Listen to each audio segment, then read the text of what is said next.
Kerajaan Negeri Pahang hari ini mengumumkan pelupusan 80% hutang tanam semula kelapa sawit di rancangan Tanah Pemuda RTP dan ladang kecil melibatkan 194 orang peserta.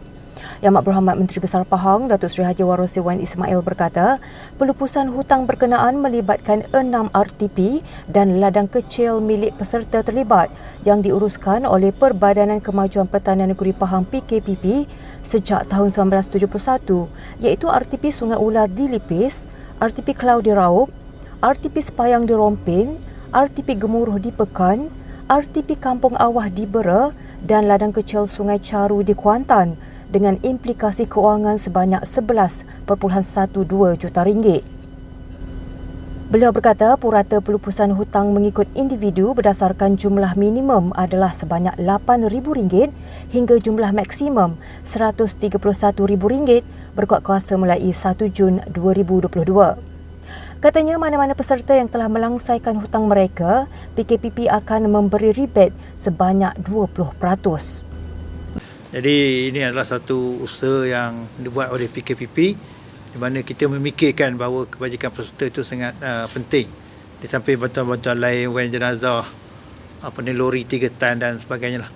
Dan juga saya ucapkan terima kasih kepada PLB, Timbalan Menteri ada bersama-sama dengan saya ini, pengarah pun ada, di mana banyak peruntukan daripada kementerian disalurkan melalui PKPP. Ya, berpuluh-puluh juta, antara yang saya ingat ialah pipe di Kuala Medang 6 juta. Dan juga beberapa projek yang lain lah.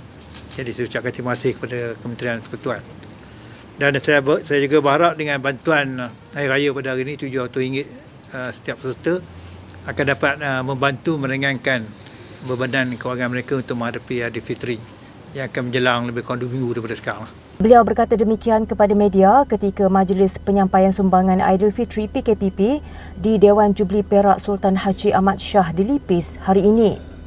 Turut hadir Timbalan Menteri Kementerian Pembangunan Luar Bandar 1 Yang Berhormat Datuk Seri Haji Abdul Rahman Mohamad, Pengerusi Jawatan Kuasa Pertanian, Industri Asas Tani dan Bioteknologi Negeri Pahang Yang Berhormat Datuk Seri Insinyur Haji Muhammad Sofi Tan Sri Abdul Razak, Pengerusi Jawatan Kuasa Pembangunan Luar Bandar dan Hal Ehwal Orang Asli Negeri Pahang Yang Berhormat Datuk Abdul Aziz Haji Mat Kiram, Yang Berhormat Setiausaha Kerajaan Pahang Datuk Seri Dr. Salahuddin Ishak dan Pengerusi PKPP Datuk Suhaimi Muhammad Yunus. Sementara itu, Datuk Seri Haji Warosdi turut mengumumkan keputusan menaikkan dividen peserta di Kampung Peruang bagi membantu mereka menjalani kehidupan lebih baik.